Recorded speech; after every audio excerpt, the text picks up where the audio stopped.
সাহাবী আরেকটা কথা বলছি যে আপনি যে আল্লাহরে দেখবেন, আল্লাহর দিদার, আর আমরা যে আল্লাহরে দেখবো এটার মধ্যে ব্যবধান আছে, আমি বুঝি।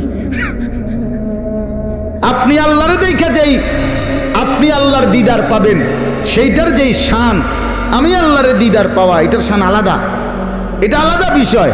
মানে আমার জানার বিষয় হইল, আপনারা তো দেখতে পারেন কইলেন, এবার আমি জানতে চাই আপনি যখন আল্লাহকে দেখবেন তখন আমারে সাথে রাখবেন।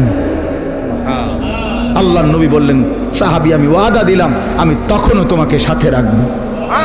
এই তখন তাফসিরে আছে এই সাহাবী একটা চিৎকার দিয়া ওইখানেই পড়ে ইন্তেকাল করেছে।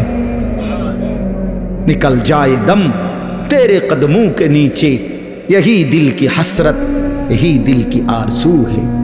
হে প্রিয়তম, আপনার কদমের নিচে জীবন দিয়ে দিলাম, এটাই ছিল আমার দিলের তামান্না, এটাই ছিল আমার দিলের আরজু।